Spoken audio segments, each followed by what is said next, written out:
आज मैं आपके लिए एक इटालियन हॉरर फिल्म लाया हूं जो कि हाल ही में नेटफ्लिक्स पर रिलीज हुई है। इस फिल्म का नाम है द बाइंडिंग और इसे डोमेनिको इमैनुएल दे फ्यूडिस ने डायरेक्ट किया है। इस फिल्म की IMDb रेटिंग है 4.8 stars out of 10, but film का कॉन्सेप्ट अच्छा है। और दोस्तों, मैंने हाल ही में एक स्पेनिश फिल्म डोंट लिसन को एक्सप्लेन किया है, तो आप उस वीडियो को जाकर जरूर देखना, link is in the description. तो चलिए अब बिना किसी देरी के चलते हैं सीधा वीडियो की तरफ।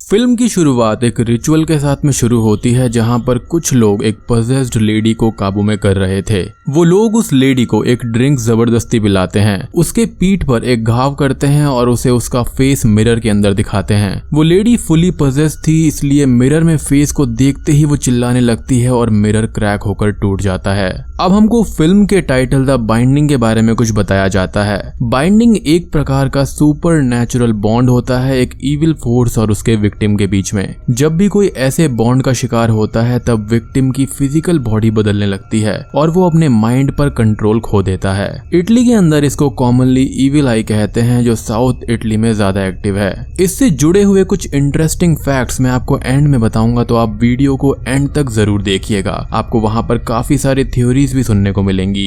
अब हमको फिल्म के मेन स्टार कास्ट दिखाए जाते हैं, फ्रांचेस्को, एमा और सोफिया। फ्रांचेस्को इन तीनों को अपनी पुश्तैनी हवेली में ले जा रहा था जहां पर उसकी मॉम रहा करती थी।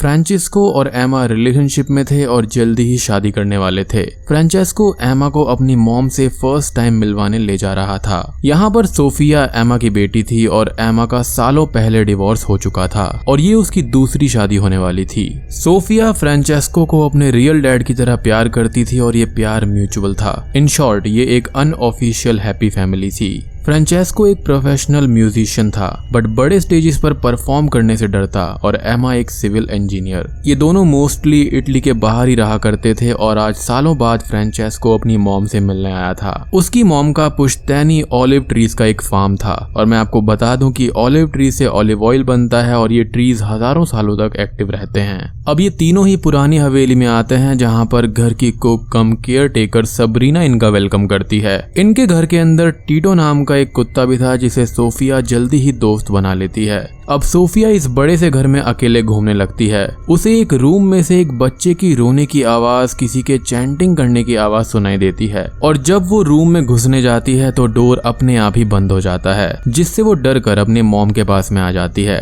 फ्रांचेस्को एमा से ये कहता है कि उसकी मॉम ओल्ड फैशन्ड है, क्योंकि उनकी शादी नहीं हुई है इसलिए उन दोनों को अलग अलग सोना होगा। एमा मुस्कुराते हुए इसकी बात को इग्नोर कर देती है और सोफिया को अलग रूम दे देती है। बेसिकली उन दोनों का रोमांस करने का मूड था और वो खुद फ्रांचेस्को के रूम में ही रुक जाती है। फ्रेश होने के बाद में एमा सोफिया को ढूंढने लगती है और उसे किचन में एक ब्लैक मोल्ड दिखता है। सोफिया टेरेस पर थी जहां पर एक रेवन बर्ड एक मरी हुई चिड़िया को खा रही थी। अब जैसे रेवन बर्ड को देखकर 2 किलोमीटर दूर भागने वाली बात को कोई नहीं सुनता, वैसे ही यहाँ पर भी ये लोग इस हवेली में ही रुक जाते हैं। यहाँ पर एमा और सोफिया फ्रांचेस्को की मॉम टेरेसा को एक बच्चे के ऊपर कुछ चैंटिंग करते हुए देखते हैं और बाद में फ्रांचेस्को ऑफिशियली उनको इंट्रोड्यूस करवाता है। टेरेसा सोफिया की आंखों को देखकर उसे एक कॉम्प्लीमेंट देती है कि उसकी आंखें बहुत ही ज्यादा सुंदर हैं। टेरेसा बाद में अपने कुछ दोस्तों को लंच पर बुलाती है, एज इन उन्होंने फ्रांचेस्को को सालों से नहीं देखा था। लंच से पहले भी सभी लोग प्रेयर करते हैं और ये लोग डीपली ऑर्थोडॉक्स थे। इनका ये कहना था कि इस तरीके से इविल फोर्सेस घर से दूर रहती हैं। और यहाँ पर एमा सबरीना के हाथ पर लगे हुए कट्स को भी नोटिस करती है जिनको वो छुपा लेती है। लंच के बाद सोफिया टीटो के साथ में खेल रही थी, तभी वो कुत्ता ऑलिव ट्री फार्म में भाग जाता है। वो एक पेड़ के पास जाकर भौंकने लगता है और सोफिया ये देखती है कि वहां पर कोई नहीं है, पर वो पेड़ पर एक थ्रेड को नोटिस करती है और वहां पर एक स्पाइडर भी था। उसे लेने के लिए वो पेड़ पर चढ़ती है, बट तभी फ्रांचेस्को वहां पर आकर उसे नीचे उतार लेता है। वो ये कहता है कि ये सभी पेड़ बीमार हैं और उनकी मॉम इन्हें ठीक करती है। यहाँ पर Teresa some kind of black magic practitioner थी जो कि वर्षों से ये काम करती आ रही थी।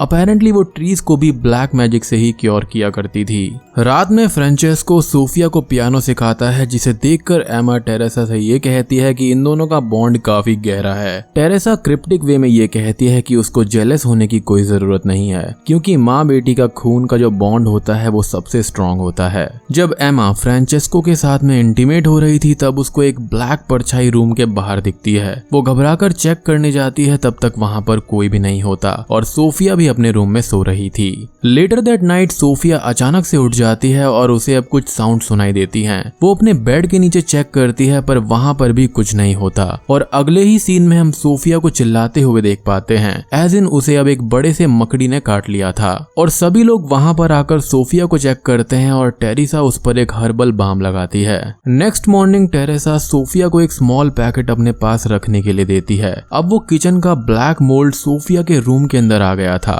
और बाद में टेरेसा और सबरीना सोफिया को एक हर्बल ड्रिंक पिलाते हैं और उस पर कुछ चैंटिंग करने लगते हैं। एमा को ये देखकर थोड़ा सा शॉक लगता है और वो रूडली पूछती है कि वो लोग उसकी बेटी के साथ क्या कर रहे हैं। वो सोफिया को वहां से ले जाती है और फ्रांचेस्को से कंप्लेंट करती है कि उसकी मॉम बहुत ही ज्यादा वियर्ड है। फ्रांचेस्को ये कहता है कि वो एक प्रैक्टिशनर है और उसने जो कुछ भी दिया है वो डेंजरस नहीं होगा और उसने भी कई बार बचपन में वो मेडिसिन ली हुई हैं। I mean it's her way to cure the disease. अब सोफिया खेलते खेलते फिर से उन्हीं ट्रीज के पास में चली जाती है, लेकिन इस बार उसको वहां पर एक लेडी व्हाइट ड्रेस में नजर आती है। वो डरकर घर की तरफ भागने लगती है और रास्ते में गिर जाती है, लेकिन तभी वहां पर एमा आकर उसे संभालती है। उसकी पॉकेट के अंदर से वो छोटी सी पोटली भी गिर जाती है और रात में एमा टेरेसा को वो पैकेट दिखाकर कन्फ्रंट करती है। उसको ये सब वियर्ड लगता है और वो फ्रांचेस्को को ये कहती है कि वो कल ही वहां से चले जाएंगे। अब सोते टाइम सोफिया अजीब सा बिहेव करते हुए अपने बाल के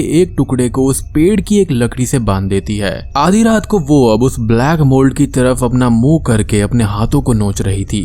एमा उसकी इस हालत को देखकर डर जाती है और जब वो उसको छूने जाती है तब सोफिया उस पर आक्रामक तरीके से चिल्लाने लगती है। एमा और फ्रांचेस्को उसे डॉक्टर के पास में ले जाते हैं, जो कि ये कहता है कि इम्यून सिस्टम अपना काम कर रहा है, जिसके कारण से ये घाव हुआ है और यहाँ पर घबराने की कोई बात नहीं है। वो फीवर को कम करने की मेडिसिन को देकर उसे घर भेज देता है, लेकिन यहाँ पर मेडिसिन भी थोड़ी सी अजीब थी, यानी कि वो ब्लैक मैजिक करने वाले प्रैक्टिशनर जैसी थी, ना कि किसी डॉक्टर जैसी। जिस पर एमा ऑब्वियसली यही कहती है कि वो अपनी बच्ची को इस तरह की मेडिसिन नहीं देने वाली है। खैर उसी वक्त सबरीना को घर पर वो बालों वाली लकड़ी मिलती है, जिसे वो और टेरेसा अब तोड़कर उस पर चैंटिंग करने लगते हैं और जैसे ही वो उसे तोड़ते हैं सोफिया की हेल्थ बिगड़ने लगती है। अब रात में फ्रांचेस्को और टेरेसा एमा को एक बात बताते हैं। वो ये कहते हैं कि सोफिया का बुखार आम बुखार नहीं है, बल्कि उस पर किसी ने कर्स डाल दिया है, वो शापित है। एमा अब इस सुपरस्टिशन से ऊब चुकी थी और वो फौरन अपनी बेटी को लेकर वहां से जाने के लिए निकल जाती है, पर सोफिया के रूम के अंदर हम ये देख पाते हैं कि उसकी तबीयत बिगड़ने लगी है और पूरा का पूरा रूम अपने आप हिलने लगता है और वहां का जो डोर होता है वो अपने आप ही लॉक हो जाता है। रूम के अंदर सोफिया तड़पने लगती है, यानी कि लॉट्स ऑफ पैरानॉर्मल एक्टिविटीज होने लगती हैं और वो अपने मुंह से एक बाल जैसी चीज को भी बाहर निकालती है। फ्रांचेस्को अब डोर तोड़कर अंदर आता है और उसे बेड के नीचे कई सारी लकड़ी के टुकड़े मिलते हैं और वहां पर ब्लैक मोल्ड और भी ज्यादा ब्राइट हो गया था। टेरेसा ये कहती है कि ये अदा का काम है और तब जाकर फ्रांचेस्को अपनी बैक स्टोरी बताता है। वो ये कहता है कि जब वो टीनेज में था यहाँ पर एक अदा नाम की एक लड़की काम किया करती थी। उन दोनों की अटैचमेंट हो गई थी और उन दोनों की शादी होने वाली थी, बट इसके चलते हुआ ये कि अदा प्रेग्नेंट हो गई थी। पर शादी से पहले वो अचानक ही बीमार हो गई और उसका बच्चा मर गया। वो ग्रीफ उससे बर्दाश्त नहीं हुआ और वो वहां से चली गई। अब यहाँ पर ऐसा लगता है कि एक इविल फोर्स ने अदा से बाइंडिंग कर ली है और अब अदा वही बाइंडिंग सोफिया के साथ में कर रही है। सोफिया उसकी बेटी जैसी है और अदा को हमेशा एक बेटी चाहिए थी और उनको जल्दी से ही उस बाइंडिंग को रोकना होगा, नहीं तो वो सोफिया को हमेशा के लिए खो देंगे। एमा ये सब शांति से सुनती रहती है और बिना कुछ कहे ही टेरेसा और फ्रांचेस्को को रूम में लॉक करके सोफिया को लेकर उस हवेली से भागने लगती है। लेकिन कार में कुछ दूर जाने के बाद में ही वो व्हाइट लेडी उसे रोड के बीच में दिखाई देती है, जिसे बचाने के चक्कर में कार का एक्सीडेंट हो जाता है। यहाँ पर एमा बेहोश होती है और जब उसे होश आता है तब सोफिया गायब थी। फ्रांचेस्को भी अब वहां पर आता है और सोफिया को ढूंढने लगता है। टेरेसा एमा को घर में वापस लेकर आती है और दोस्तों अब यहाँ पर खुलते हैं असली पत्ते। टेरेसा ये कहती है कि अदा ने अपने बच्चे को किसी बीमारी के कारण से नहीं खोया था। असल में हुआ ये था कि फ्रांचेस्को बच्चे के लिए रेडी नहीं था। उसने अदा को एबॉर्शन का भी सुझाव दिया था पर अदा नहीं मानी। उसे हर हालत में ये बच्चा चाहिए था। इसलिए फ्रांचेस्को ने उस पर कुछ रिचुअल्स किए। वो उसमें नौसिखिया था और उसने कुछ खतरनाक ईविल शक्ति को बुलाया और उसने अदा को पजेस कर लिया, यानी कि बाइंड कर लिया। इससे अदा का बच्चा मर गया और अदा बीमार रहने लगी और उसने उसको बचाने की बहुत कोशिश की, लेकिन वो ईविल फोर्स बहुत ही ज्यादा स्ट्रॉन्ग थी। वो सबरीना पर हमला करके भाग गई थी। यानी कि पहले सीन में हमने जिस लेडी पर रिचुअल होते हुए देखा था वो अदा ही थी। टेरेसा उस पर रिचुअल कर रही थी लेकिन उसमें वो नाकामयाब हुई। अब फ्रांचेस्को को भी अदा उसी पेड़ के पास में दिखाई देती है जहाँ पर सोफिया गई थी। वो उसे लेकर अपनी केव में जाती है जहाँ पर सोफिया थी। उसकी आंखें पूरी तरह से वाइट हो गई थी और उसके शरीर के अंदर ब्लैक नसें दिख रही थी, यानी कि वो एक ट्रांस जैसी स्टेट में चली गई थी। अदा ये कहती है कि मैं हमेशा यही चाहती थी, तुम, मैं और एक बेटी। वो अब फ्रांचेस्को को किस करके उसके होठों को काट लेती है जिससे खून बहने लगता है। अदा अब फ्रांचेस्को से भी बाइंडिंग कर लेती है जिससे उसकी आंखें भी वाइट हो जाती हैं। इधर घर पर टेरेसा एक रिचुअल करती है जहां पर वो उस मकड़ी के खून को एमा को पीने के लिए देती है। ऐसा इसलिए क्योंकि उस स्पाइडर की वजह से ही यहाँ पर अदा की बाइंडिंग सोफिया के साथ में हुई थी। तो जैसे ही वो उस खून को पीती है और वहां पर टेरेसा को चैंटिंग करती है, जिससे होता ये है कि एमा की सोल उसी केव के अंदर चली जाती है जहां पर सोफिया थी। वो सब कुछ ऑब्जर्व करती है और उसे अब लोकेशन मिल गया था। वहां पर हम अदा का एक भयानक रूप देख पाते हैं और उसको एहसास हो जाता है कि यहाँ पर कोई ना कोई है। यहाँ पर अदा एमा को देख भी लेती है, लेकिन यहाँ पर एमा फ्रांचेस्को को जाकर उठा देती है जिससे कि वो उठ जाता है और उसको खून की एक उल्टी होती है। अब यहाँ पर बाइंडिंग की बात करें तो ये एक ब्लड रिचुअल था जो कि दो लोगों के खून के मिलने से स्टार्ट होता था। यहाँ पर फ्रांचेस्को ये देखता है कि अदा अपने बाइंडिंग को पक्का करने के लिए अपने ब्लड को सोफिया के मुंह में डालने लगती है और तभी वहां पर बेहोश पड़ा फ्रांचेस्को उसकी तरफ आने लगता है।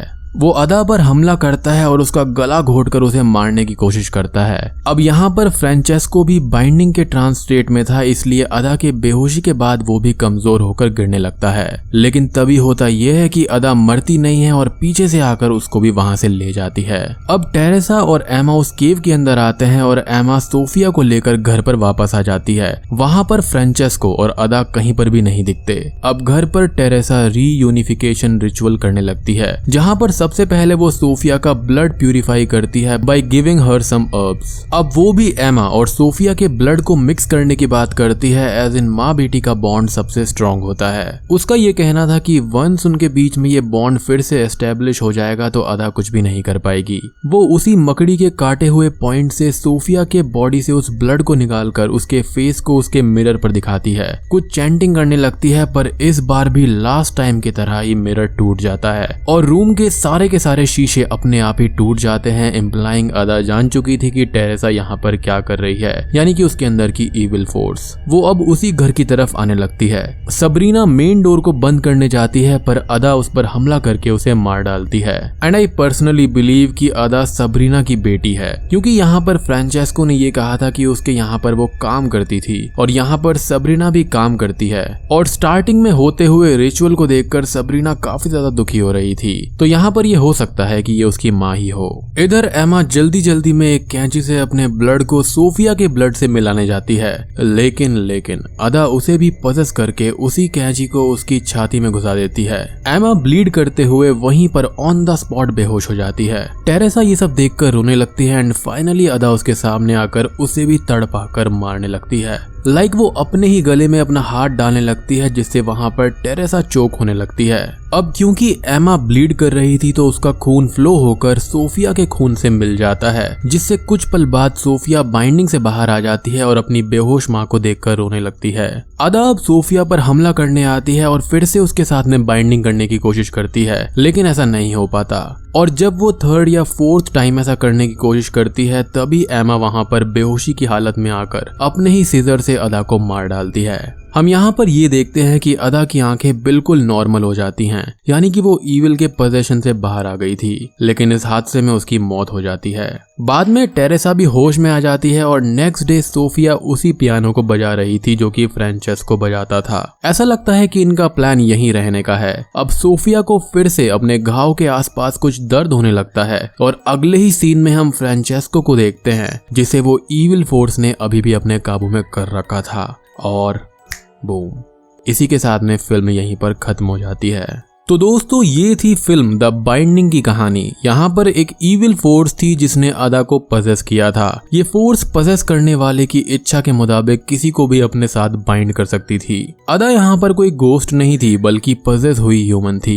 एंड में जब वो मरती है तो वो ईविल फोर्स अब फ्रांचेस्को में ट्रांसफर हो गया था। ऐसा इसलिए क्योंकि उसने उसके साथ भी बाइंडिंग कर रखी थी। इट्स लाइक कि अपनी जान के छोटे छोटे टुकड़े उसने अलग अलग बॉडीज के अंदर डाल रखे थे, तो अगर एक बॉडी खत्म भी हो जाए तो वो दूसरे के अंदर फिर से जिंदा हो जाए। अब बात करें ईविल आई की, तो ये एक ओल्ड पॉपुलर इटालियन सुपरस्टिशन है जिसके मुताबिक जो लोग दूसरों की खुशी से जलते हैं तो उससे अक्सर उन पर एक कर्स लग जाता है जिससे हेडेक्स, स्टमक एक्स या फिर मिसफॉर्च्यून्स भी हो सकते हैं। इससे बचने के लिए ओल्डन डेज में लोग कुछ तावीज पहनते थे या फिर कुछ ऐसे ऑब्जेक्ट्स को हमेशा अपने पास रखते थे जो ईविल कर्स को दूर भगाए। टेरेसा ने उस पॉकेट के अंदर ही ऐसा कुछ एम्यूलेट सोफिया को दिया था। इसी ईविल आई के चलते फिल्म में जब भी अदा किसी को पजेस करती थी उसकी आंखें वाइट हो जाती थी। बात करें ऑलिव ट्रीज की सिकनेस के बारे में तो ये एक रियल फैक्ट है। Olive trees Italy, Spain, Portugal में रोमन एम्पायर से हैं। इनका टाइम पीरियड हजारों साल होता है, लेकिन पिछले 6 सालों में मिलियन ऑफ ऑलिव ट्रीज एक डेडली बैक्टीरिया ज़ायलेला फास्टिडियोसा का शिकार हुए हैं। इसका ठीक से इलाज अभी तक साइंटिस्ट को नहीं मिला है। और यहाँ पर आजकल भी आपको इटली में सूखे हुए ऑलिव ट्री फार्म्स मिल जाएंगे जो कि हजारों सालों से वर्ल्ड को ऑलिव ऑयल सप्लाई किया करते थे। अब कुछ थ्योरीज के बारे में बात करते हैं। तो अदा इतने सालों बाद ही क्यों एक्टिव हुई? ऐसा इसलिए क्योंकि उसने फ्रांचेस्को, एमा और सोफिया को एक हैप्पी फैमिली जैसे देखा। आई मीन जो ईविल उसके अंदर में था उसने ये सेंस कर लिया और अदा हमेशा से यही तो चाहती थी, एक हैप्पी फैमिली। इसलिए उसने उस ट्रीज के पास उस स्पाइडर को इस घर में भेजा, सोफिया को काट लिया और बस उसके चलते ही अदा और सोफिया की बाइंडिंग हो गई। यहाँ पर बेसिकली ईविल एंटिटी ने अदा के अंदर के डिजायर्स को मैक्सिमम लेवल पर बढ़ा दिया था। यहाँ पर पूरी गलती फ्रांचेस्को की थी। In case you are wondering कि वो कौन सा स्पाइडर है, तो वो है टारंटुला स्पाइडर। ये ज्यादा जहरीले नहीं होते, इनके अंदर बहुत ही कम जहर होता है। यहाँ पर जो कुछ हुआ था वो सिर्फ और सिर्फ अदा के अंदर ईविल स्पिरिट की वजह से हुआ था। घर के अंदर मोल्ड्स डीपर होते जाने का मतलब ये था कि उनकी बाइंडिंग स्ट्रांग हो रही है। बात करें ब्लड रिचुअल यानी कि बाइंडिंग रिचुअल के बारे में, तो यहाँ पर लंच करते टाइम इन्होंने एक प्रेयर करी थी, तो उसमें एक लाइन थी, the precious blood that gives us life, यानी कि जब एंड में सोफिया और एमा का ब्लड मिलता है तो वो रीयूनाइट हो जाते हैं और अदा फिर उससे बाइंड नहीं हो पाती। केव में अदा सोफिया को अपना ब्लड पिलाकर इस बॉन्ड को ही स्ट्रॉन्ग कर रही थी। यहाँ पर काफी जगहों पर सूखी लकड़ियां और उखड़े हुए ट्रीज दिखाए गए थे, तो बेसिकली वो लॉस्ट चाइल्ड, इनफर्टिलिटी और अननरिश्ड लाइफ को दर्शाते हैं। अदा के साथ में यही हुआ था, इसलिए सोफिया के बेड के नीचे सूखी लकड़ियां थी और मोल्ड्स का मतलब भी यही था कि अदा की बंजर लाइफ और उनका डार्क होने का मतलब ये था कि उसका बॉन्ड सोफिया के साथ गहरा हो रहा है। सोफिया की स्किन पर हमने ब्लैक नसें देखी थी यानी कि नर्व्स देखी थी, तो वो भी एक स्ट्रॉन्ग बॉन्ड को दर्शाता था। यहाँ पर ये इविल एंटिटी ह्यूमन को कंट्रोल करके उनकी माइंड को ब्लैंक कर देती थी और यहाँ पर इन सब की ग्रे आंखें इस बात का प्रमाण है। एंड में फ्रांचेस्को जिंदा हुआ और उसकी आंखें भी वैसी ही थी, मीनिंग जो केव में बाइंडिंग उसने की थी वो अभी भी बरकरार थी। जैसे ही फ्रांचेस्को उठा तो सोफिया को भी गले में प्रेशर फील हुआ, मीनिंग कि वो दोनों भी शायद से अभी भी बाइंडेड हैं। अदा ने उन तीनों को ही बाइंड कर दिया था और इससे तो यही लगता है कि इसका सेकंड पार्ट आ सकता है।